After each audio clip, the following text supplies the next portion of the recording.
What's going on, friends and fans? Ryan Dohrn here, your friendly neighborhood sales coach, and this week we're talking about not giving up, and I'm going to call it 3 no's before you go. What I like to do in the sales business as I'm working through objections, closing techniques, and strategies of that sort is I want to train my brain around the rule of 3 as it relates to getting 3 no's before I let somebody go.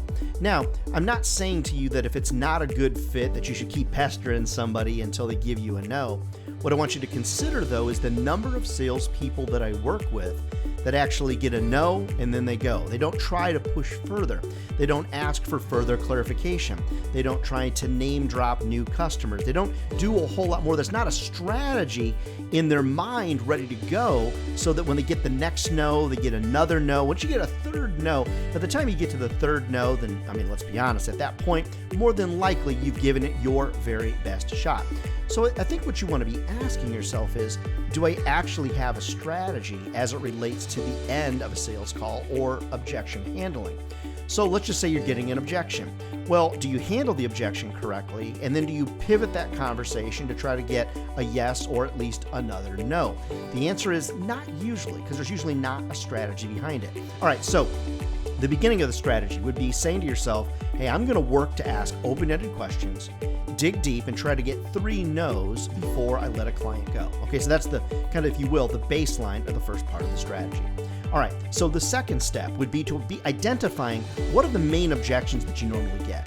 What are the objections that you get that would potentially lead to a yes or to a no, where you might have to move that conversation forward.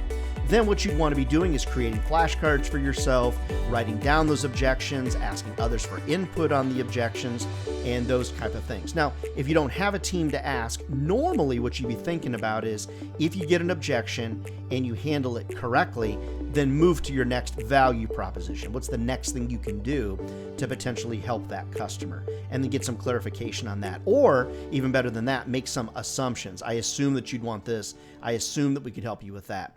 More than anything, I just want to be encouraging to you to recognize that in sales, A, it's a hard business, B, we're going to get a bunch of no's, but 3, have a process in place. Be thinking to yourself, okay, what am I going to do to get to either the next yes, or if I get a no, to at least not give up and to push that conversation forward. So in your mind, be thinking 3 no's before I let this customer go.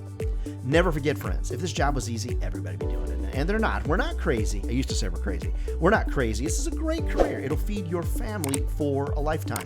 Hey, friends, besides these sales tips, I'm traveling all over the country, speaking to sales teams, large and small. Love to come and motivate your team. Come to your office, or we can meet on Zoom, or whatever the circumstance is. Reach out to me, Ryan at ryandohrn.com. All right, friends, we'll see you next week.